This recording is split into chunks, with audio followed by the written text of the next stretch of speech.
dengan saya kasih judul Mata Menata Wanita. Ini matanya siapa ya? Untaian Nasihat untuk Kaum Hawa. Semuanya sudah dapat bukunya? Baik, nanti silahkan, jangan sampai pulang segel buku masih belum dibuka ya.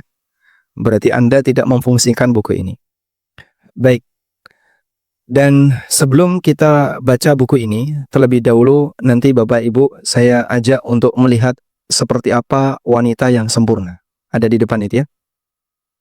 Wanita yang sempurna. Dalam sebuah hadis dari sahabat Abu Musa al-Ash'ari radhiyallahu anhu, Nabi SAW pernah bersabda, "Kamula minar rijal." Di sini bisa dibaca kamula, bisa dibaca kamala. Kata An-Nawawi, boleh dibaca kamala, boleh dibaca kamula. Boleh juga dibaca kamila, tapi kalau pakai kasrah, dhaif. Kamala minar rijali kathirun. Banyak lelaki yang mencapai kesempurnaan. Walam yakmul minan nisa'i illa Maryamu bintu Imran. Sementara tidak ada wanita yang mencapai kesempurnaan kecuali Maryam bintu Imran dan Asiyah istrinya Fir'aun. Wa fadlu Aisyata 'alan nisa' ka fadli sarid 'ala sa'iri ta'am. Dan keutamaan Aisyah dibanding wanita yang lain itu seperti as-sarid. As-sarid adalah roti yang diremuk lalu dituang di atasnya daging dan kuah. Dan ini makanan kesukaan Nabi SAW. Nabi SAW mengatakan, sisi keutamaan Aisyah dibandingkan wanita yang lain itu seperti tharid dibandingkan makanan yang lain. Artinya, kecintaan Nabi SAW kepada Aisyah dibandingkan istri beliau yang lain lebih tinggi. Hadis ini sahih, riwayat Bukhari dan Muslim. Sekarang, kalau kemudian Rasulullah SAW menegaskan bahwa wanita yang sempurna hanyalah 4 atau hanyalah 2 wanita ini, siapa tadi? Maryam dan Asia, bukan Aisyah ya, Asia. Asia bintu Muzahim, Maryam bintu Imran. Apakah wanita di masa sekarang bisa menyusul seperti mereka? Kok tiba-tiba langsung jawab enggak, itu gimana? Kesempatan apakah sudah ditutup? Ya. Baik. Manusia yang paling sempurna adalah para rasul. Dan rasul yang paling sempurna serta paling utama adalah Nabi kita Muhammad SAW. Sehingga kita menjadi umat manusia yang paling sempurna. Ibarat kalau ada banyak guru yang beragam, guru A, guru B, guru C misalnya ilmunya paling tinggi, takwanya paling bagus. Kita sebagai orang ingin disebut sebagai murid guru yang mana? Guru yang dianggap ilmunya paling bagus. Sehingga bagian dari kebanggaan umat Nabi Muhammad SAW, mereka adalah umat Nabi yang paling sempurna. Sebagaimana murid terkadang merasa bangga, saya muridnya Ustadz A, muridnya Ustadz B, muridnya Ustadz C. Dan dia membanggakan keilmuan gurunya, padahal dia tahu ngaji. Tapi juga ngaku muridnya guru ini, muridnya guru ini. Baik. Dan dalam hadis ini Nabi SAW mengabarkan bahwa kalangan lelaki banyak yang mencapai kesempurnaan. Siapa mereka itu, Pak? Al-Anbiya, was-siddiqun, was-syuhada, was-salihun, para nabi, kemudian orang-orang siddiq, para syuhada, dan orang-orang saleh. Mereka lah manusia-manusia yang mencapai kesempurnaan. Kesempurnaan dalam bidang apa? Mereka telah meraih puncak keutamaan. Ada banyak orang yang punya keutamaan-keutamaan tertentu, baik dari sisi rajin ibadah, royal ketika menderma, kemudian sabar ketika mendapati ujian, dan aneka keutamaan yang lain. Sifat-sifat terpuji dalam agama, baik dalam kebaikan dan ketakwaan, kesempurnaan akal, ilmu, selalu komitmen dengan kebenaran, keadilan, kejujuran, dan adab. Siapapun sahabat yang Anda kenal, mereka pasti punya keunggulan salah satu dari ini. Sehingga misalnya Anda mengenal sahabat siapa yang menjadi favorit Bapak Ibu sekalian. Sebutkan satu. Siapa nama sahabat yang menjadi role model ideal menurut Anda? Umar misalnya. Apa kelebihan Umar? Banyak sekali, Pak. Beliau adalah seorang lelaki yang pemberani, cerdas, kemudian dermawan, kemudian apalagi tegas, adil, dan seterusnya. Ada banyak kelebihan yang dimiliki oleh Umar. Sehingga para sahabat Nabi itu, andaikan mereka hidup di zaman sekarang, mungkin orang sekarang akan menyebutnya Nabi. Karena saking banyaknya kelebihan yang mereka miliki. Dari sisi keutamaan berkaitan dengan sifat, akhlak, karakter, dan agamanya. Adapun dari kalangan perempuan, tidak ada yang mencapai derajat kesempurnaan itu selain Maryam bintu Imran, dan yang beliau adalah ibu Nabi Isa alaihissalam. Dan beliaulah yang Allah jadikan sebagai teladan dalam masalah kehormatan. Wanita suci tapi bisa hamil dan tidak pernah kawin, walaupun dituduh sebagai pezina. Siapa yang menuduh Maryam pezina? Yahudi. Sampai sekarang. Wa qaulihim ala Maryama buhtana. Dan mereka memberikan tuduhan kepada Maryam sebagai wanita pezina. Makanya mereka tidak mau beriman kepada Nabi Isa, karena mereka beralasan Nabi Isa adalah anak zina. Kok bisa? Terlahir tanpa bapak. Karena nggak punya bapak, maka dituduh telah berzina. Juga Asia, istri Firaun. Sebab ia beriman kepada Nabi Musa alaihissalam ketika Musa berhasil mengalahkan Firaun. Berhasil mengalahkan tukang sihirnya Firaun. Padahal Musa itu diasuh oleh Asia. Musa sendiri itu diasuh oleh Asia. Sehingga anak asuhannya ini ketika dewasa dan jadi nabi, ibunya beriman kepada, ibu asuhnya itu beriman kepada Musa alaihissalam. Meskipun Firaun adalah manusia yang paling zalim, paling kafir di muka bumi, namun kekafiran suaminya tidak mempengaruhi dirinya setelah beliau beriman kepada Tuhannya. Dan bahkan ini dijadikan oleh Allah Ta'ala permisalan di Al-Quran. Allah Subhanahu wa Ta'ala berfirman di akhir dari surat Al-Mumtahanah. Coba kita lihat. Wa daraballahu mathalan lilladzina amanu imra'ata fir'aun. Allah Ta'ala memberikan perumpamaan tentang di sini. Wanita kafir adalah istrinya Fir'aun. Di surat At-Tahrim, mohon maaf ya.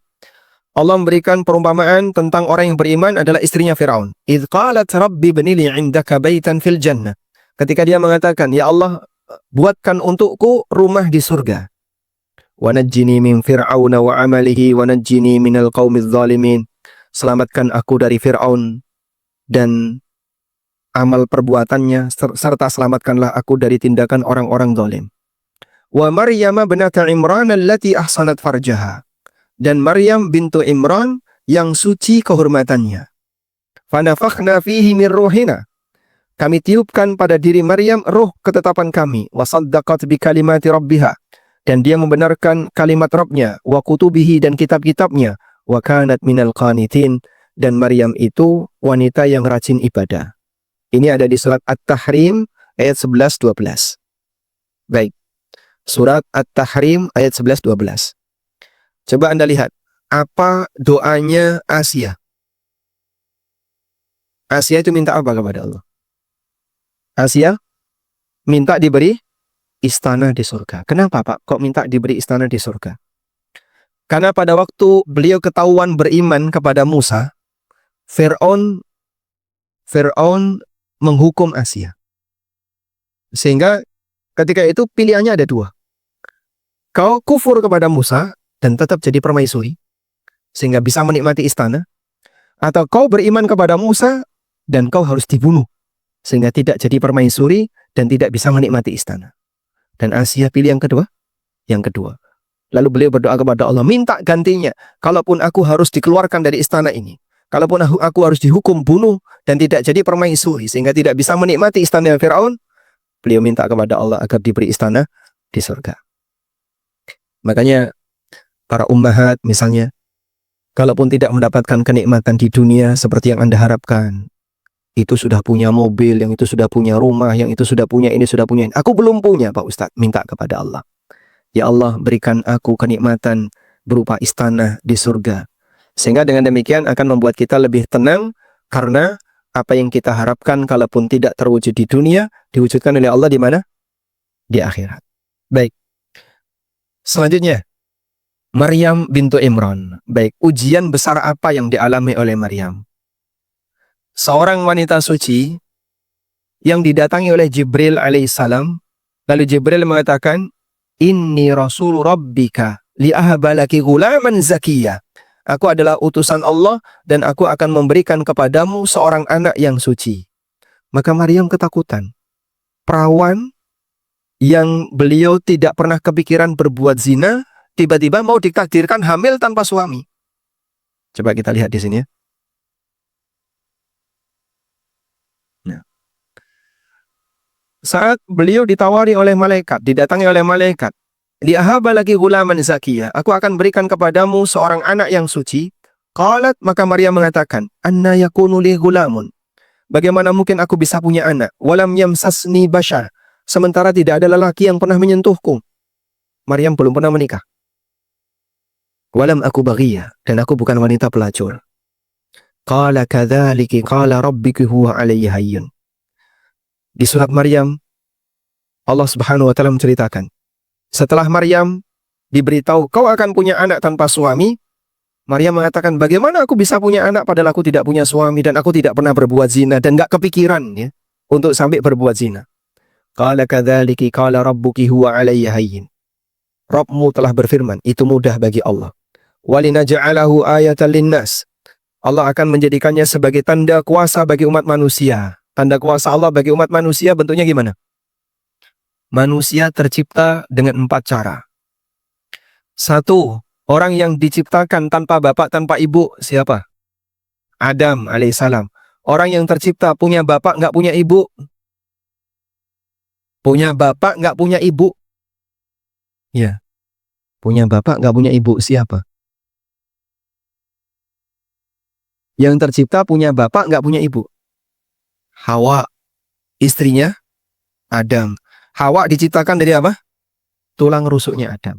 Sehingga Hawa itu keturunannya Adam. Karena semua manusia keturunan Adam. Yang ketiga, punya ibu, nggak punya bapak. Isa. Sehingga sebelum Isa lahir, tidak ada perselisihan terkait keberadaan manusia yang punya ibu, nggak punya bapak. Begitu Isa lahir, barulah manusia terbagi menjadi 3 golongan. Yahudi yang tidak menerima Isa dan mengatakan Isa anak zina. Nasrani yang mengatakan Isa anak Allah karena nggak ada bapaknya. Dan kaum muslimin yang mereka bisa memahami dengan baik, Isa bukan anak Allah, tapi beliau tercipta tanpa bapak. Sebagaimana Allah kuasa untuk menciptakan tanpa manusia, tanpa bapak, tanpa ibu seperti Adam. Dan beliau seorang manusia, bukan anak Allah, dan dijadikan oleh Allah sebagai nabi. Jenis yang keempat, manusia yang tercipta punya bapak dan punya ibu. Maka lengkaplah 4 jenis manusia tercipta di alam ini sebagai tanda kuasa Allah. Bisa diulang? Yang tercipta gak punya bapak, gak punya ibu. Adam. Punya bapak, gak punya ibu. Hawa. Yang punya ibu, gak punya bapak. Isa. Yang punya bapak, ibu. Kita semua. Fahamalathu fantabadat bihi makanan qasiyah. Lalu hamillah Maryam. Hamil tanpa ada hubungan badan. Kok bisa, Pak? Allah Maha Kuasa. Sehingga bayi Isa langsung sudah masuk di rahimnya Maryam. Di ayat yang lain, fanafakhna fihi min ruhina. Allah mengatakan bahwa kami tiupkan roh kepada Maryam. Jibril alaihissalam dalam bentuk lelaki yang gagah, lelaki yang cakep. Di sini dikatakan bahwasanya Jibril itu berwujud fatamatsala laha basharan sawiyya. Jibril berwujud menjadi lelaki yang cakep. Seorang gadis sendirian di mihrab, tiba-tiba didatangi lelaki yang cakep. Maka Maryam ketakutan. Dan beliau mengatakan, inni a'udzu birrahmani minka in kunta taqiyya. Aku berlindung kepada Allah yang Maha Rahman dari kejahatanmu. Tapi ternyata ini adalah malaikat. Didekati oleh Jibril, langsung ditiupkan di jaib. Jaib itu dikerah bajunya. Dibuka kerah bajunya, ditiup, langsung terisi ruh dalam rahimnya. Wah, kayak apa itu, Pak? Jangan dibayangkan ya. Nggak mungkin terjadi pada diri Anda. Kalau suami saya melakukan kayak gitu, wah itu jangan dipercaya. Ya. Baik. Sudah? Makanya kalau manusia tercipta, mungkin Anda yang paham tentang proses penciptaan manusia, dokter kan ngerti ya. Awalnya dari apa? Dari zigot, kemudian berkembang dari alaqah jadi mudghah, kemudian jadi manusia janin terus membesar. Ya. Kapan bayi itu ditiupkan roh? Setelah berusia 4 bulan, 120 hari. Maka seperti itulah masa kehamilan Isa, dimulai dari titik punya roh sampai lahir. Berarti kurang 5 bulan. Menurut sebagian pendapat, Isa berada dalam rahim hanya kurang lebih selama 5 bulan. Ya, kalau manusia biasa kan 4 bulan itu nggak ada apa-apanya, nggak ada arwahnya. Adanya cuman gumpalan-gumpalan dari mulai segumpal darah, kemudian jadi segumpal daging, kemudian ada tulangnya, baru berbentuk manusia kecil, baru diisi arwah. Kalau Nabi Isa hadir di rahimnya Maryam, sudah dalam bentuk punya arwah, punya roh, lalu membesar dan lahir. Dan ada satu hal yang di sini diucapkan oleh Maryam. Fa'aja'ahal makhab ila jid'in nakhlah. Desakan untuk melahirkan menyebabkan Maryam sampai tidak kuat sehingga nyender di bawah pohon kurma. Qalat, lalu beliau mengatakan, malu menanggung beban kehormatan, punya anak tapi nggak punya suami. Padahal terkenal sebagai wanita ahli ibadah. Nanti kalau pulang mau ngomong apa? Oh, ternyata yang selama ini kau beribadah di masjid, pulang-pulang zina. Masya Allah. Kalau wanita pezina hamil, dengan wanita yang suci, menjaga kehormatannya hamil, mana yang lebih berat beban mentalnya? Hanya suci hamil. Karena dia tidak pernah terpikir untuk berbuat zina, dia menjaga kehormatannya, tapi tiba-tiba hamil. Itulah ujian besar yang dialami oleh Maryam. Wanita pezina hamil, dia nggak punya beban mental. Karena dia sudah dikenal sebagai orang yang kehormatannya rusak. Tapi kalau wanita suci kok tiba-tiba hamil di luar nikah, itu akan mencederai kehormatan dia dan orang tuanya. Maka sampai Maryam mengatakan, ya laitani mittu qabla hadza wa kuntu nasyam mansiyah. Andaikan aku mati sebelum kejadian ini dan aku menjadi manusia yang dilupakan. Subhanallah. Artinya apa? Maryam berharap andaikan beliau tidak ada di muka bumi. Saking besarnya beban mental yang dialami oleh Maryam sampai beliau berharap andaikan beliau tidak ada di muka bumi. Fanadaha min tahtiha alla tahzani qad ja'ala rabbuki tahtaki sariyya. Lalu terdengar panggilan dari bawahnya Maryam, dan ini bagian dari karomah. Maryam bukan nabi tapi wali. Maka beliau punya karomah. Apa karomahnya? Saat beliau melahirkan ada suara dari bawah. Suara dari bawah itu mengatakan apa? Alla tahzani, kamu enggak usah sedih. Qad ja'ala rabbuki tahtaki sariyya. Allah telah memberikan kabar gembira bagimu. Wa huzzi ilaiki bijid'in nakhlati tusaqit 'alaiki rutaban janiyya. Goyangkan pohon kurma ini, nanti akan berjatuhan kurma-kurma rutop. Tahu rutop? Apa rutop? Kurma basah. Kurma yang masih muda. Inilah asupan makanan yang disediakan oleh Allah untuk Maryam ketika melahirkan. Maka kalau mau ditiru, apa Pak nutrisi yang paling baik untuk wanita yang baru saja melahirkan? Carikan kurma atau rutop. Sebagaimana Allah menyediakan untuk wanita terbaik yaitu Maryam. Tusaqit 'alaiki rutaban janiyya, maka akan berguguran rutop-rutop yang sudah matang. Baik, wanita yang melahirkan itu lemah atau kuat? Lemah. Bayangkan wanita lemah menggoyang kurma. Kira-kira gimana? Kalau ada lelaki yang kuat menggoyang kurma, bukan kurmanya yang bergoyang, dia yang bergoyang. Ini wanita lemah, baru saja melahirkan, menggoyang pohon kurma, kurmanya goyang. Kurmanya goyang, sampai rutop itu jatuh. Demikianlah karomah yang diberikan oleh Allah kepada Maryam. Sehingga beliau makan rutop, melahirkan sendirian tanpa teman, ditemani oleh malaikat, dan beliau makan rutop. Baik. Kemudian Maryam diperintahkan oleh Allah untuk balik ke kaumnya. Nah, di saat itulah beliau diajarkan. Nanti kalau kamu ditanya dan ketemu siapapun, diam, jangan bicara. Kenapa diam, jangan bicara? Karena percuma saja Maryam menjelaskan. Fakuli washrabi wa qarri aina. Silahkan kamu makan dan minum. Dan tenangkan dirimu. Fa imma tarayinna minal bashari ahada. Kalau kamu ketemu siapapun, Faquli, maka ucapkanlah, inni nadartu lirrahmani sauma falan ukallimal yauma insiya. Aku bernadar untuk puasa kepada Allah dan aku tidak mau bicara dengan siapapun. Ini yang disebut dengan poso bisu. Tapi ini syariat umat sebelum kita. Boleh nggak Pak orang zaman sekarang niru Maryam kayak gini? Lagi berantem dengan suaminya, masuk kamar, numplek-blek, meneng, cep. Nah, apa namanya? Oh, kamu lagi poso bisu. Niru Maryam. Betul kayak gitu? Oh enggak. Jadi ibu-ibu kalau lagi emosi apa? Ngomel atau diem? Ini mazhab yang berbeda berarti ini. Falan ukallimal yauma insiya. Aku tidak mau ngomong dengan siapapun hari ini. Fa'atat bihi qauma tahmilu. Lalu Maryam membawa anaknya digendong. Qalu, spontan saja umatnya langsung mengatakan, masyarakat langsung mengatakan, ya Maryamu laqad ji'ti syai'an fariya. Maryam, kamu datang-datang kok membawa kayak gini? Ya ukhta Harun, wahai saudarinya Harun. Harun ini siapa? Orang soleh yang ada di masa itu. Jadi solehahnya Maryam itu sampai dikatakan, oh Maryam ini saudaranya Harun. Karena sama-sama soleh.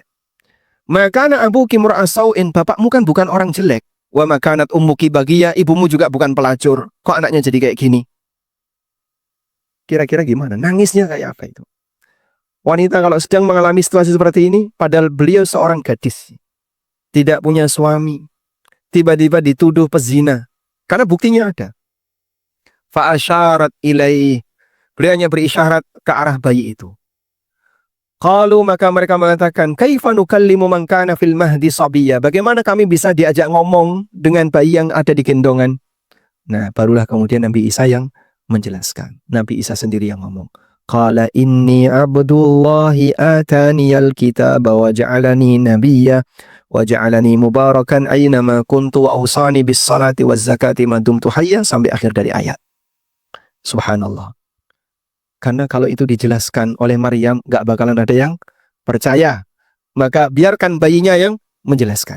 Karena kalau bayi ini yang menjelaskan, berarti itu mukjizat yang Allah Subhanahu wa Ta'ala tampakkan kepada umat manusia.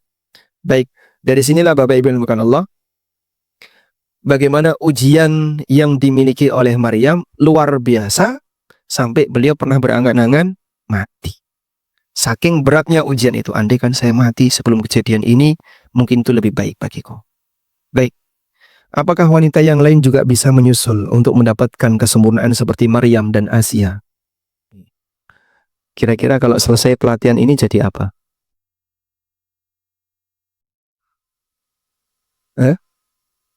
Kalau ada peningkatan iman dan takwa, walhamdulillah, berarti berhasil. Tapi biasanya insya Allah jadi Pak. Nah, begitu dari pelatihan ini berubah jadi Khadijah. Tapi cuma 3 hari. Terus, habis itu balik lagi. Kayak Juminten. Baik. Ibnu Katsir rahimahullah menegaskan, ini tidak terbatas hanya pada 2 wanita tadi. Jadi untuk bisa mendapatkan kesempurnaan itu tidak terbatas pada Maryam dan Asia. Kata Al-Hafidz, walafzuhu yaqtadi hasral kamal. Internetnya putus.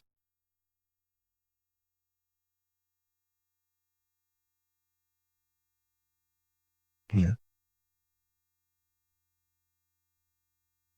Lafaz hadis menunjukkan pembatasan bahwa kesempurnaan di kalangan wanita hanya terdapat pada Maryam dan Asia. Namun kemungkinan yang dimaksud adalah kesempurnaan di masa keduanya. Maksudnya adalah wanita masa silam yang sempurna cuma 2 itu. Dari perjalanan wanita, dari mulai zaman Nabi Adam sampai zaman Nabi Muhammad SAW diutus oleh Allah. Yang sempurna punya cuma 2, Maryam dan Asia. Namun kemungkinan yang dimaksud adalah kesempurnaan di masa keduanya, karena masing-masing dari mereka telah mengasuh seorang nabi sejak kecil. Maryam mengasuh Nabi Isa, sedangkan Asia mengasuh Nabi Musa kalimullah. Maka hal ini tidak menafikan adanya wanita-wanita lain yang mencapai kesempurnaan di tengah umat ini seperti Khadijah dan Fatimah. Dari sinilah Anda punya peluang. Tinggal mau serius untuk berubah ataukah tidak. Dengan berusaha untuk mengejar keutamaan ilmu, selalu belajar yang serius. Kemudian komitmen dengan apa yang dipelajari, memaksakan diri untuk beribadah sebisanya, belajar untuk jadi wanita yang berakhlak mulia. Jadi cara sederhananya kayak gini ya. Anda coba tuliskan daftar akhlak-akhlak yang baik. 1, akhlak yang baik. 1, apa? Judes. Kok itu nomor 1, judes? Judes sama lawan jenis yang bukan mahram. Ya. Yang kedua, misalnya menjaga kehormatan, rajin belajar, dermawan, baik hati, hormat sama suami, taat sama suami, sama mertua, dan seterusnya ya. Itu ditulis semua. Kasih skor. Ya. Dari mulai 1 sampai 10 kira-kira skor saya berapa?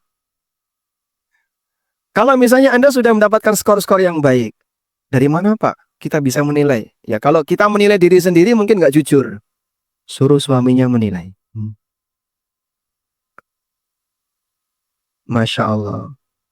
Kenapa? Wani piro. Baik. Baik. Butuh belajar ya. Belajar dan belajar. Karena kalau ingin jadi wanita yang sempurna, wanita yang baik, butuh perjuangan besar. Dan dalam hadis tadi, Nabi SAW tidak memasukkan Hajar. Hajar itu siapa? Istrinya Nabi Ibrahim. Padahal beliau salah satu wanita yang jadi contoh kesabaran. Bayangin ya, ditinggal di lembah Mekah yang tidak ada kehidupan. Min ghairi dzi zar'in. Allah mengatakan tanpa ada kehidupan. Tanaman aja nggak ada. Cuman berdua, Hajar dan bayi yang masih merah, Ismail, ditinggal sama suaminya. Kau mau tinggalkan kami di tempat seperti ini? Sepeser pun tidak dijawab oleh Ibrahim. Sampai akhirnya Hajar faham. Allahu amaraka bihadza. Apakah Allah yang memerintahkan kamu untuk melakukan seperti ini? Ibrahim hanya mengatakan, na'am, iya. Dengan penuh tawakal, Hajar mengatakan, idzan la yudayyi'una Allah. Kalau demikian Allah tidak akan menyia-nyiakan kita. Itu tawakal kelas paling tinggi di kalangan wanita. Baik. Kemudian di sini ada catatan sedikit bahwa ada yang mengatakan Maryam dan Asia itu nabi, tapi pendapat yang lebih tepat beliau bukan nabi. Di sini saya cantumkan keterangan An-Nawawi. Hadis ini jadikan dalil oleh orang-orang yang berpendapat tentang adanya kenabian pada wanita, serta tentang kenabian Asia dan Maryam. Namun jumhur ulama berpendapat bahwa keduanya bukan nabi, tetapi mereka adalah siddiqah dan wali-wali Allah. Kata sempurna digunakan untuk menunjukkan kesempurnaan sesuatu dan sampai pada puncak dalam bidangnya. Yang dimaksud dalam konteks ini adalah mencapai puncak dalam seluruh keutamaan serta sifat-sifat kebaikan dan takwa. Jadi baik butuh perjuangan, maka salah satu di antara lawan yang harus kita berani untuk menghadapinya adalah rasa malas. Ya. Lawan yang harus siap kita hadapi adalah rasa malas. Baik. Selanjutnya kita akan melihat ke buku Mata Menata Wanita. Silakan segel bukunya dibuka. Ya.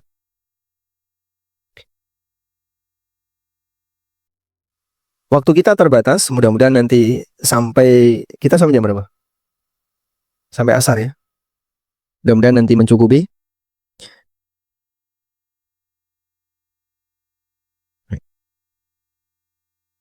Jadi sengaja buku ini saya tulis untuk momen kali ini.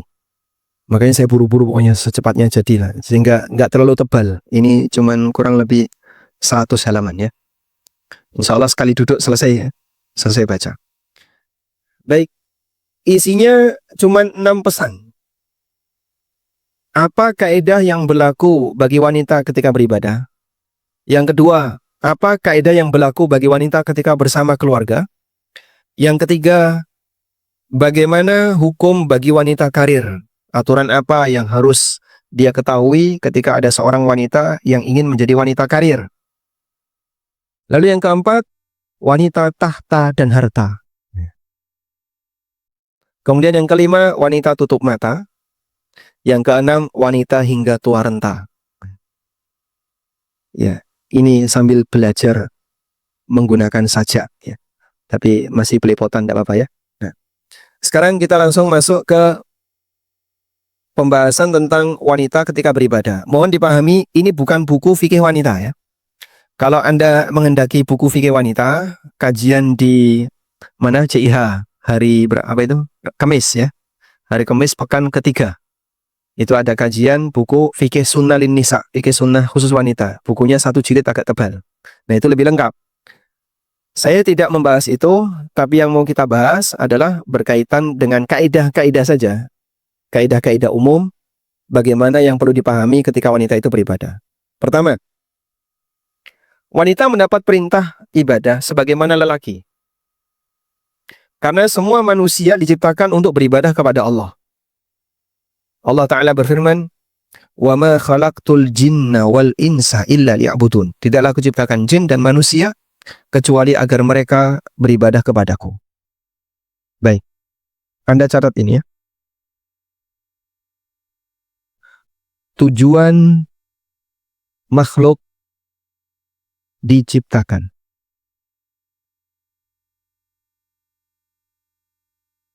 Anda diciptakan itu punya tujuan atau tidak? Jangan sampai merasa nggak ada tujuannya, Pak. Itu berarti sama dengan menuduh Allah berbuat sia-sia. Karena melakukan tindakan tanpa tujuan, itu namanya sia-sia. Tujuan makhluk diciptakan. 1, untuk beribadah kepadanya. Untuk beribadah kepada Sang Pencipta. Kepada Allah. Ini ada di mana?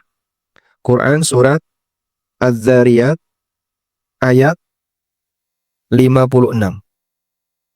Wa ma khalaqtul jinna wal insa illa liya'budun. Yang kedua, agar hamba, tujuan hamba diciptakan yang kedua adalah agar hamba mengenal siapa penciptanya.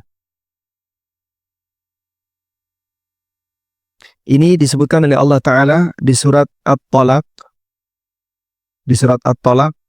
ayat 12. Saya tampilkan surat At-Talaq ayat 12. Allah Subhanahu wa Ta'ala berfirman di surat At-Talaq ayat 12.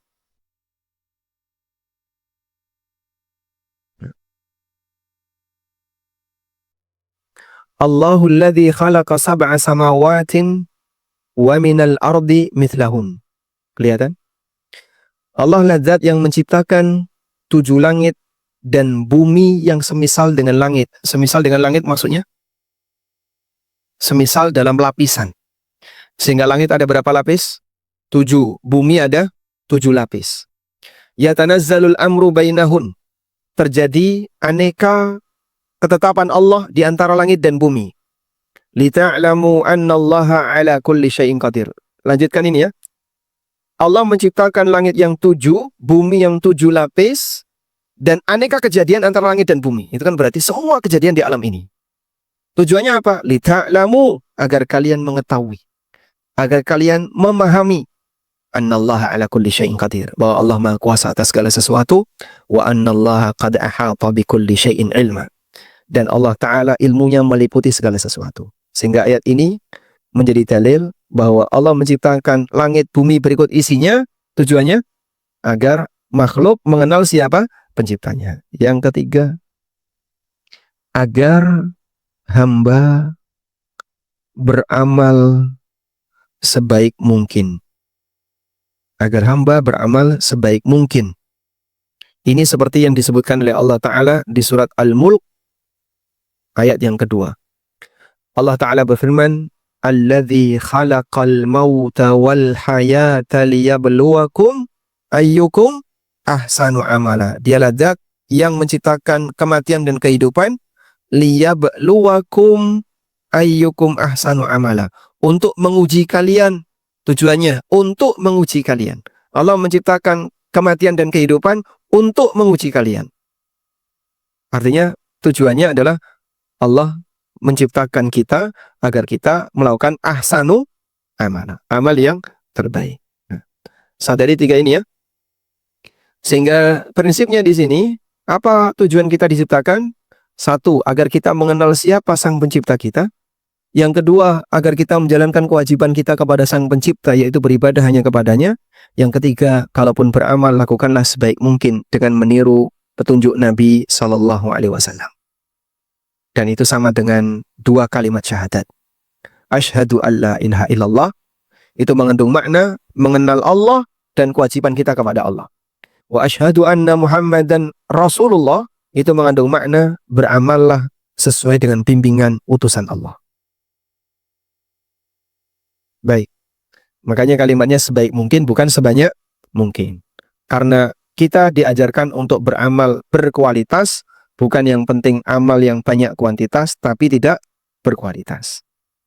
Selanjutnya, inti dari ibadah adalah menjalankan perintah Allah dan menjauhi larangannya.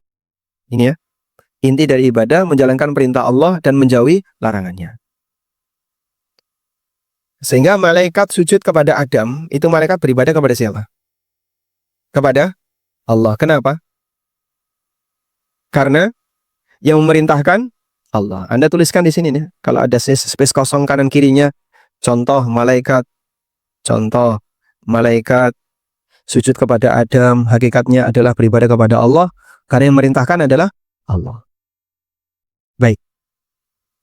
Selanjutnya, pesan berupa perintah dan larangan itu ada dalam penjelasan Al-Quran dan hadis Nabi SAW. Karena itu, setiap orang berkewajiban untuk belajar agar dia bisa mengenali apa saja tugas dia sebagai hamba. Maka tahap awal, saya ingin jadi hamba yang baik. Apa yang harus saya lakukan? Jangan lari ke gua atau semedi, apalagi datang ke Bali bertapa. Ya jelas keliru semua yang kayak gitu. Terus kalau saya ingin jadi hamba yang baik, kau pelajari apa perintah dan larangan Tuhanmu. Karena itu setiap orang berkewajiban untuk belajar agar dia bisa mengenali apa saja tugas dia sebagai hamba. Allah Ta'ala berfirman, Utlu ma uhiya ilaika minal kitab. Bacalah kitab yang diwahyukan kepadamu. Allah juga berfirman, wa anzalna ilaika dzikra litubayyana lin-nas ma nuzzila ilaihim. Dan kami turunkan kepadamu adz-dzikr, yaitu Al-Quran, agar kamu menjelaskan kepada manusia apa yang telah diturunkan kepada mereka. Dari Anas bin Malik, Nabi SAW pernah bersabda, Thalabul ilmi faridatun ala kulli muslimin. Belajar ilmu itu wajib bagi setiap muslim. Masih banyak enggak orang yang enggak mau sinau? Ya? Orang yang enggak mau belajar agama, masih banyak enggak? Banyak sekali. Yang belajar itu enggak ada 1% dari warga Indonesia. Yang belajar agama serius. Tapi itu rajin pengajian, Pak. Coba lihat, dia ngapain sampai masjid? Hadroh. Nah. Cuman ketimplung-ketimplungan, dah pulang. Makan-makan, pulang. Jadi ilmunya di mana? Tidak ada, Pak. Memang nggak ada pengajian, adanya cuman kumpul bareng, terus baca-baca apa, tidak jelas, terus pulang. Sehingga sebenarnya belum memenuhi tugas sebagai hamba Allah yang diwajibkan untuk belajar agama. Ya.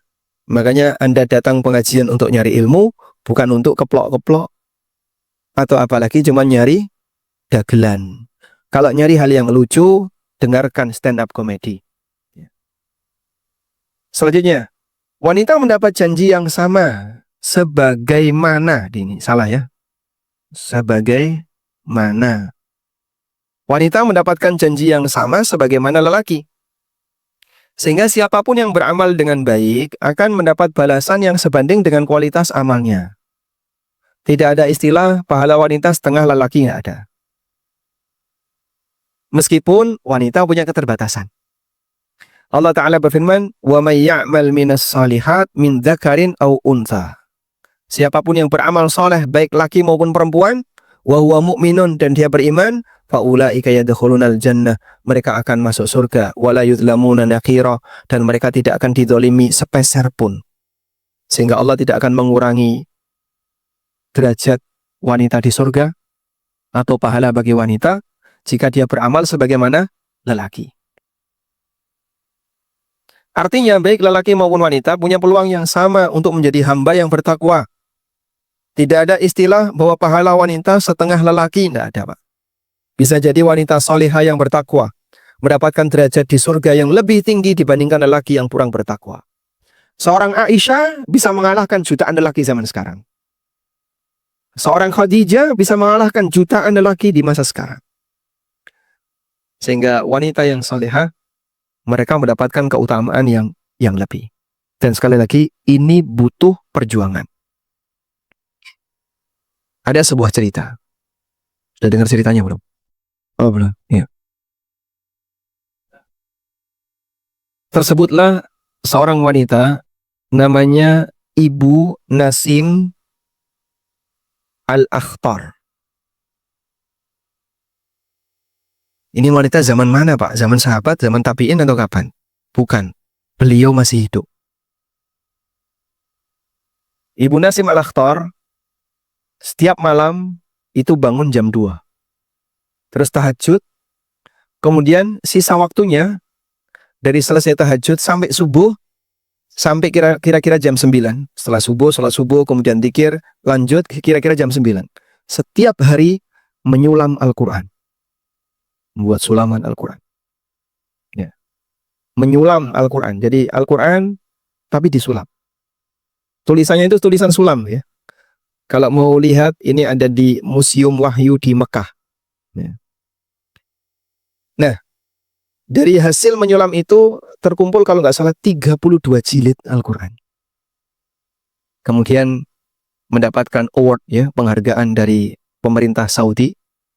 Dan ya beliau mau haji kapanpun gratis. Berapa lama beliau menghabiskan waktu untuk menyulam satu Al-Quran? Selama setiap tadi ya, jam 2 sampai kurang lebih jam 9, 30 tahun.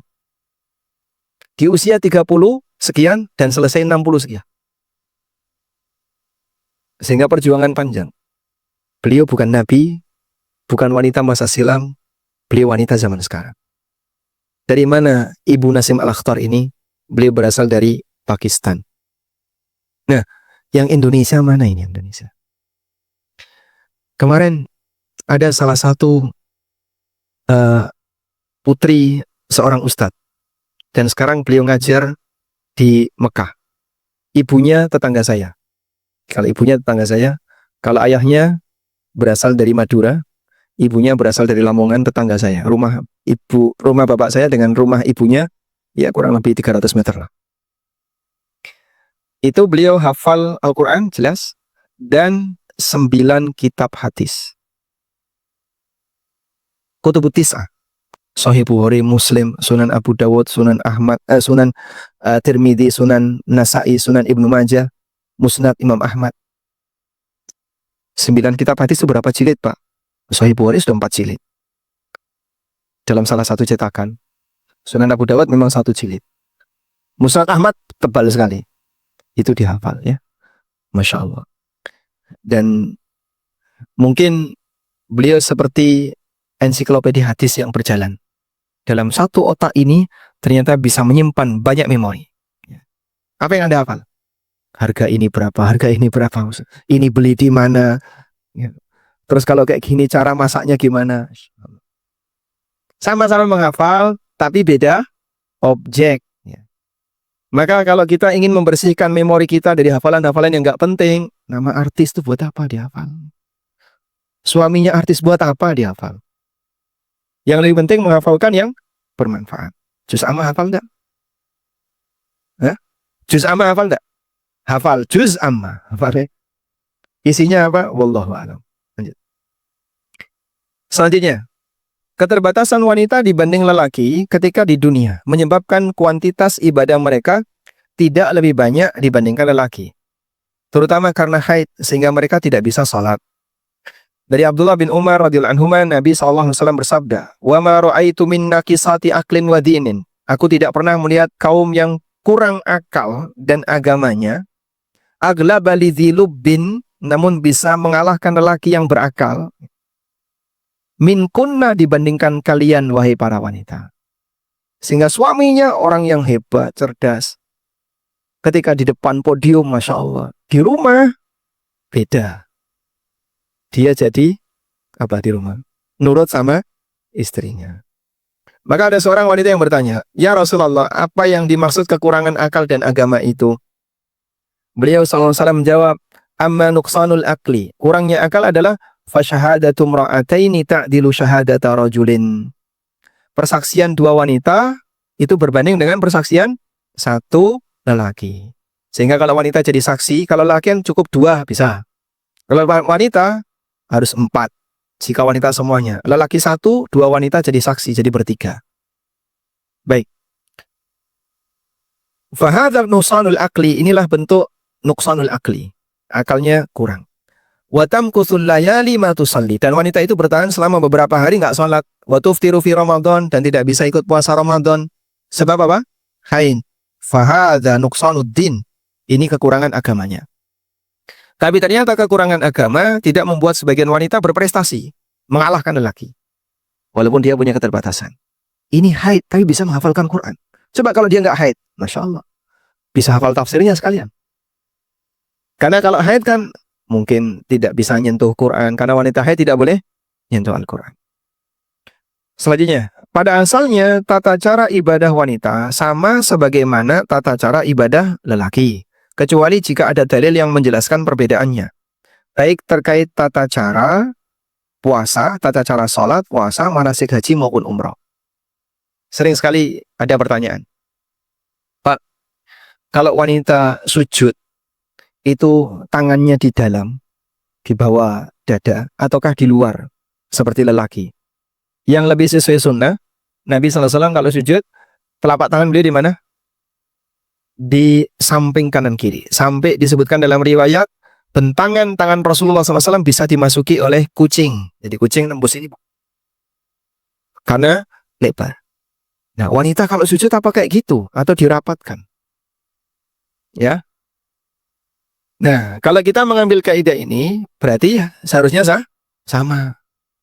Maka sholatnya wanita sama sebagaimana sholatnya lelaki. Kecuali kalau ada dalil. Nah, jika tidak ada dalil yang membedakan, berarti seharusnya sama. Sebutkan contoh yang membedakan sholat wanita dan lelaki. Contoh yang membedakan sholat wanita dan lelaki. Masalah aurat, batas auratnya beda. Apalagi? Ya, posisi wanita kalau berjamaah, imamnya di mana? Di tengah, bukan di depan. Sehingga kalau sholat jamaah, wanita, imamnya berada di shaf pertama, yang tengah. Baik. Karena Nabi Muhammad SAW diutus untuk semua umat manusia, dan beliau mengajarkan tata cara ibadah yang berlaku untuk semuanya. Qul ya ayuhan nasu inni rasulullah ilaikum jami'a. Katakanlah, wahai umat Muhammad, sesungguhnya aku adalah utusan Allah untuk kalian semua. Karena nabinya lelaki, maka tata sholatnya sama sebagaimana tata cara sholat lelaki. Rukuk wanita, itu tangannya di lutut atau di antara dua lutut. Di lutut. Jadi, tidak ada perbedaan antara cara sholat lelaki dan perempuan. Karena ada sebagian yang ketika rukuk, itu tangannya ditumpuk. Terus ditaruh di antara dua lututnya. Bukan menggenggam, mencengkram di lutut. Bukan begini. Nggak ada tumpuannya.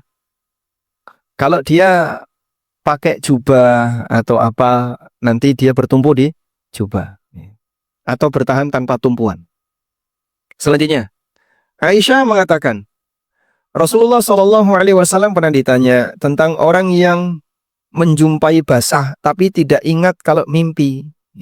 Bangun-bangun kok di bawah tidurnya basah. Qala, kata Nabi SAW, yaghtasilu, dia wajib mandi. Wa anir rajuli yara annahu qad ihtalafa wa la yajidu balalan. Bagaimana kalau ada orang mimpi hubungan badan misalnya, tapi bangun kering. Sehingga kalau yang tadi mimpi basah, yang ini mimpi kering. Qala, kata Nabi SAW, la ghusla alaih, dia tidak wajib mandi. Faqalat Ummu Sulaim, lalu Ummu Sulaim bertanya, al-mar'atu tara dzalika a'alaiha ghuslun? Kalau wanita mengalami yang sama kayak gitu, apakah wajib mandi? Misalnya ada seorang wanita yang mimpi, tapi ketika bangun nggak ada cairan apapun, tidak basah. Apakah dia wajib mandi? Jawab Nabi SAW, tidak wajib mandi. Lalu Nabi SAW mengatakan, na'am innaman nisa'u syaqa'iqur rijal. Nah, ini hadis yang layak untuk dihafalkan semuanya ya. An-nisa'u syaqa'iqur rijal. Wanita itu saudara kandungnya lelaki. Maksudnya dalam hukum. Sehingga hukum yang berlaku bagi wanita juga sama hukum yang berlaku bagi lelaki. Baik, ditirukan ya. An-nisa'u syaqa'iqu. Syaqa'iqu. Ar-rijal. Syaqa'iq itu apa? Saudara kandung. Wanita itu saudara kandungnya lelaki. Nah, ini jadi kaidah. Apa yang berlaku bagi laki-laki juga berlaku bagi perempuan. Kecuali jika ada dalil yang mengecualikan. Artinya aturan agama yang berlaku bagi lelaki pada asalnya juga berlaku bagi wanita. Nabi SAW mengungkapkan sebagaimana layaknya saudara kandung. Mereka punya hak yang sama dalam syariat. Kecuali jika ada dalil yang membedakan. Kayak tadi misalnya berkaitan dengan posisi imam dan seterusnya. Baik. Nah, di sini kita sebutkan. Di antara perbedaan ibadah wanita dengan lelaki adalah tugas wanita lebih terbatas di dalam rumah. Berbeda dengan lelaki yang dominan ibadahnya di luar rumah. Lelaki sholat berjamaah, lelaki itu jumatan, lelaki itu jihad di medan perang, lelaki jadi khatib dalam kegiatan berjamaah kaum muslimin. Lelaki kudu nyambut gawe, wong lanang kudu obah, nek ora obah ora mamah. Mamah makan ya. Sehingga kaum lelaki punya tanggung jawab lebih. Saya tanya, mana yang hidupnya lebih enak, lelaki atau perempuan? Lelaki atau perempuan? Mana yang menurut Anda hidupnya lebih enak, lelaki atau perempuan? Ada orang yang enak dadi wong lanang ya. Wong lanang ini. Sing lanang ya ngono batin enak dadi wong wedok sing wedok. Makanya sekarang Anda lihat ya, transgender itu dominan mana? Hah? Laki-laki pindah ke perempuan atau perempuan pindah ke laki-laki? Iya. Jadi anggapan ibu-ibu misalnya, kok enak jadi lelaki ya? Lelaki bisa ini, bisa ini, bisa ini. Tapi kenyataannya justru banyak lelaki yang ingin jadi perempuan. Jarang kan kasus transgender perempuan jadi laki-laki, jarang ya? Ada tapi lebih sedikit. Dan ternyata perasaan seperti itu ada pada wanita masa silam. Coba lihat ini. Allah Subhanahu wa taala mengatakan, "Wala tatamannau ma faddalallahu bihi ba'dakum ala ba'd." Janganlah kalian berangan-angan untuk mendapatkan kelebihan yang Allah berikan kepada sebagian kalian melebihi yang lain. Ayat ini turun berkaitan dengan keberadaan wanita yang mereka berangan-angan jadi laki-laki. Kok enak jadi laki-laki? Tapi karena pertimbangan bukan kenikmatan dunia, namun karena pertimbangan peluang pahala. Jadi kalau misalnya orang zaman sekarang mikir enak jadi laki-laki ya, warisannya lebih banyak, bisa bekerja, dapat uang, istrinya cuma dikasih sedikit. Terus apa lagi? Bisa mancing. Bebas pergi-pergi. Perempuan suruh diem di rumah. Dan seterusnya. Tapi bukan seperti itu cara wanita masa silam berpikir. Namun mereka berpikir, kenapa mereka iri untuk jadi laki-laki? Karena merasa kalah pahala. Lelaki bisa sholat jamaah. Lelaki bisa berjihad. Lelaki bisa sedekah dengan uangnya. Perempuan nggak kerja. Kalau sedekah harus minta izin kepada suaminya. Lelaki bisa berbakti kepada orang tuanya lebih maksimal. Lelaki bisa ini, bisa ini. Wah, saya bisa apa? Karena pertimbangan apa? Pahala.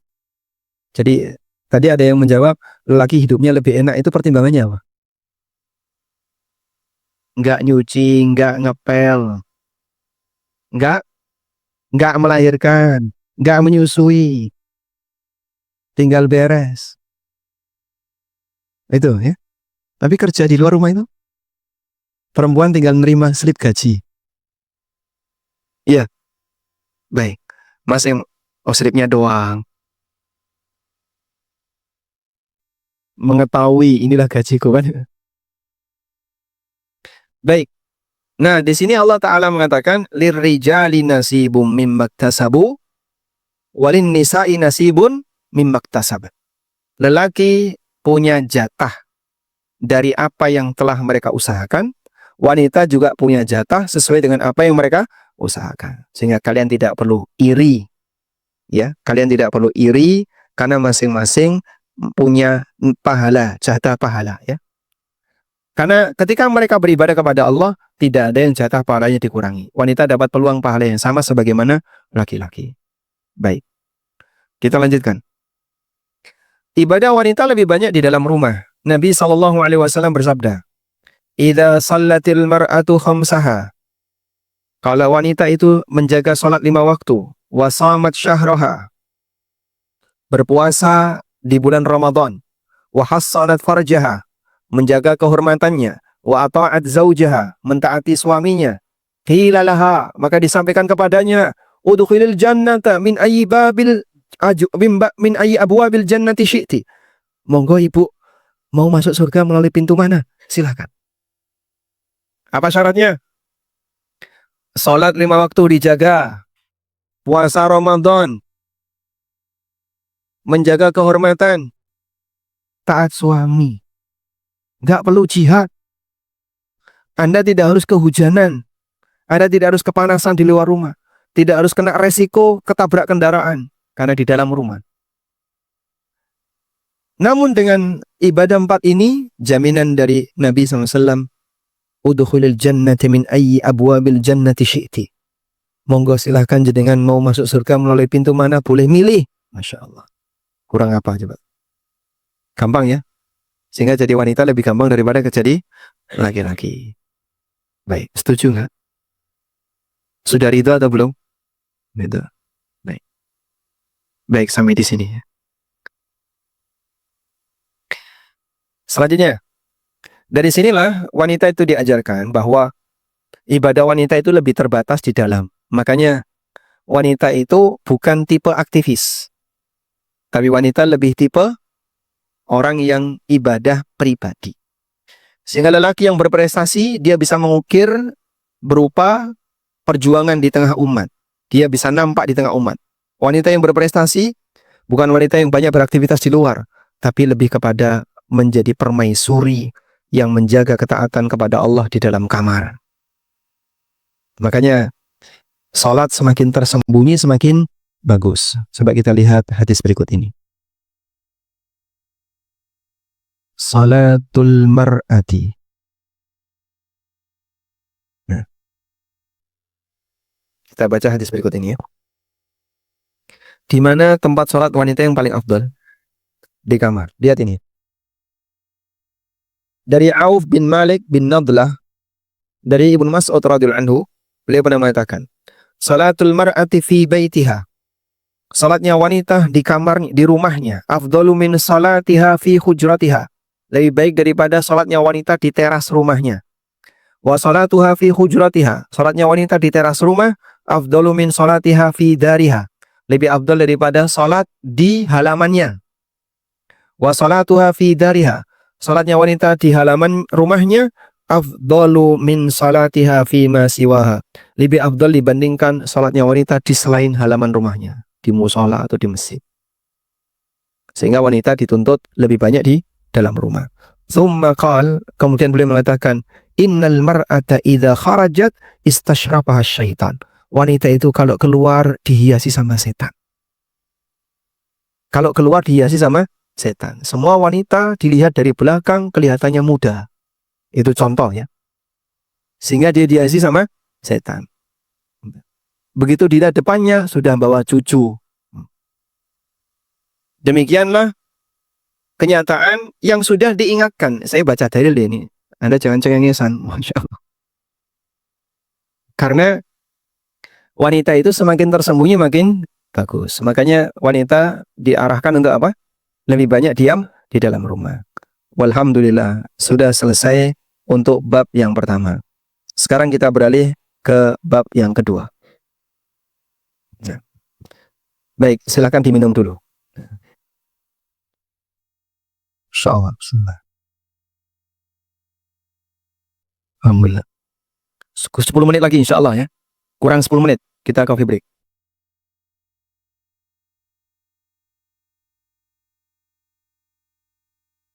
Baik, sekarang kita beralih ke bab yang kedua. Wanita bersama keluarga ini lebih komplit, lebih kompleks, dan lebih jelimet. Karena masalah wanita lebih banyak di mana? Di masjid atau di keluarga? Di keluarga. Masalah laki lebih banyak di masjid. Kalau masalah wanita lebih banyak di keluarganya. Baik, sekarang lihat ini. Nomor 1. Terkadang Allah perintahkan sebagian makhluk untuk mentaati makhluk yang lain. Bukan dalam rangka menguntungkan makhluk yang ditaati, namun agar terjadi interaksi yang ideal dalam kehidupan. Bisa dipahami ya? Baik. Seperti istri diperintahkan untuk taat kepada suami. Jangan Anda berpikir menguntungkan suami. Rakyat diperintahkan untuk taat kepada ulil amri. Jangan berpikir menguntungkan pemerintah. Sebagaimana pula anak, ya, di situ tertulis orang tua ya. Sebagaimana anak diperintahkan untuk berbakti kepada orang tua. Jangan berpikir, kok enak jadi orang tua. Tidak ya. Allah Ta'ala berfirman, Ya ayyuhalladzina amanu ati'ullaha wa ati'ur rasul wa ulil amri minkum. Wahai orang yang beriman, taatlah kamu kepada Allah, taatlah kepada Rasul, dan ulil amri di antara kalian. Makna ulil amri itu apa, Pak? Ulil amri ada 2. 1, dalam urusan dunia. Pemimpin dalam urusan dunia adalah pemerintah. Yang kedua, ulil amri dalam urusan agama. Ulil amri dalam urusan agama adalah ulama. Sehingga masyarakat diperintahkan oleh Allah taatlah kepada pemerintah dalam urusan dunia, taatlah kepada ulama dalam urusan agama. Dan kalau kamu beda pendapat, kembalikan kepada Allah dan Rasul-Nya. Baik, kita lanjutkan. Allah juga berfirman, Wa qadha rabbuka alla ta'budu illa iyyah. Rabbmu menetapkan agar janganlah kalian beribadah kecuali hanya kepadanya. Wa bil walidaini ihsana. Dan berbaktilah kalian kepada kedua orang tua kalian. Baik. Ketika dalam kondisi ini, apakah ini berarti menguntungkan sebagian pihak? Bukan. Tapi kehidupan harus seperti itu. Kalau semuanya ditaati, semua harus saling mentaati. Nah, bingung nanti hidup ini. Siapa harus taat kepada siapa? Selanjutnya, di keluarga seorang wanita mengalami perpindahan tanggung jawab. Garis bawahi ya. Wanita mengalami perpindahan tanggung jawab. Sebelum nikah, orang tuanya bertanggung jawab penuh. Karena itu, dia berkewajiban taat kepada orang tua. Pada saat wanita sudah nikah, tanggung jawabnya berpindah ke suami. Makanya yang mengalihkan tanggung jawab itu siapa? Wali. Sehingga saat wali sudah mengatakan, aku nikahkan kamu, berarti itu sama dengan aku serahkan putriku kepadamu. Sudah, sekarang aku sudah bebas tanggung jawab, putriku sudah jadi tanggung jawab kamu. Sehingga dia berkewajiban untuk taat kepada suaminya. Makanya setelah wanita itu nikah, ketaatan wanita mana yang lebih tinggi? Kepada suami atau kepada orang tua? Kepada suami. Kenapa? Karena tanggung jawabnya sudah pindah. Allah Ta'ala berfirman, Ar-rijalu qawwamuna 'alan nisa. Lelaki itu jadi pemimpin bagi wanita, maksudnya suami. Bima faddalallahu ba'dahum 'ala ba'din. Dengan kelebihan yang Allah berikan kepada lelaki, melebihi wanita. Wa bima anfaqu min amwalihim. Dan disebabkan nafkah yang mereka berikan dari harta mereka. Fassalihat. Maka wanita salihah menurut Al-Quran adalah qanitat, wanita yang taat. Hafidhatun lil ghaibi bima hafidhallah. Yang bisa menjaga ketika dirinya tidak dilihat oleh suaminya. Maka jangan sampai mumpung suami nggak ada, terus keloyongan kemana-mana ngilah. Suami kan kerja ya, dari jam 8 sampai jam 5. Sebelum suami berangkat, Pamit, Mas, nanti saya mau kajian. Jam berapa kajiannya? Jam 9. Oh ya. Bayangan suaminya kan jam 9, jam 11 sudah pulang. Izin jam 9, pulang jam 5. Sehingga pada saat masuk garasi, loh, kok masuknya bareng? Kamu dari mana saja? Ya tadi itu, habis kajian ngapain? Ngumpulin lemak. Mampir di warung ini, mampir di warung ini.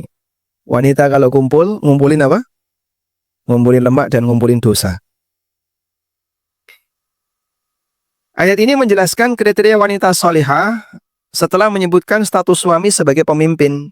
Wanita solihah adalah yang taat kepada Allah dan suaminya dan menjaga apapun yang Allah wajibkan untuk dijaga. Ketika suaminya nggak ada, dia jaga kehormatan. Ketika suami nggak ada, dia menjaga harta yang ada di rumahnya. Ketika suaminya nggak ada, dia jaga anak-anaknya. Walaupun suaminya tidak ada. Bukan tipe wanita pengkhianat yang dia kadang nyolong-nyolong ketika suaminya tidak ada. Jadi dia melanggar saat suaminya tidak ada, nampak solehah ketika suaminya ada. Bukan seperti itu. Status satu orang bisa beragam tergantung posisinya. Seorang wanita menjadi istri. Wanita juga menjadi anak. Tidak ada istilah mantan anak walaupun sudah nikah. Orang tua tetap orang tua. Saya adalah anak. Seorang wanita menjadi ibu. Seorang wanita menjadi bagian dari anggota masyarakat. Sebagaimana wanita bisa juga menjadi karyawan tempat dia bekerja. Wanita juga bisa jadi bos ketika dia punya karyawan. Wanita jadi kepala lingkungan kalau dia ditunjuk jadi ketua PKK. Ya. Atau ketua ibu-ibu dasawisma. Dan seterusnya. Wanita punya tanggung jawab megang harta jika dia jadi bandar arisan. Maka dia bisa punya banyak status. Tergantung dari posisinya. Makanya semakin banyak kegiatan, makin banyak tanggung jawab. Begitu ya. Dan masing-masing harus dipenuhi. Dan semuanya itu menuntut untuk ditunaikan sesuai tanggung jawabnya. Di posisi menjadi istri, dia punya tugas sebagai istri. Di posisi sebagai anak, dia punya tugas sebagai anak, dan seterusnya.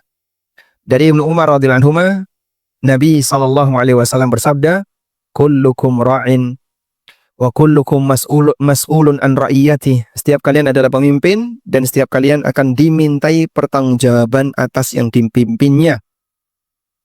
Lalu kata beliau, wal mar'atu ra'iyatun ala baiti ba'liha. Seorang wanita akan menjadi pemimpin, penanggung jawab atas rumah suaminya, wa waladihi, dan anak-anaknya. Wa hiya mas'ulatun anhum, dan dia akan ditanya tentang apa yang mereka pimpin. Jadi kalau gagal jadi ibu yang baik akan ada tanggung jawabnya. Gagal jadi istri yang baik juga akan ada tanggung jawabnya. Baik. Kok kayaknya menyudutkan wanita terus ya Pak? Nah, memang yang sedang dibahas kan wanita ya. Kalau jamaahnya bapak-bapak ya beda lagi nanti isinya ya. Baik. Cukup. Mudah-mudahan tidak membuat Anda semakin tertekan. Karena kita belajar untuk mendapatkan kebahagiaan, bukan belajar untuk semakin terbebani dengan aturan. Wassallallahu ala nabiyyina Muhammadin wa ala alihi wa sahbihi wasallam.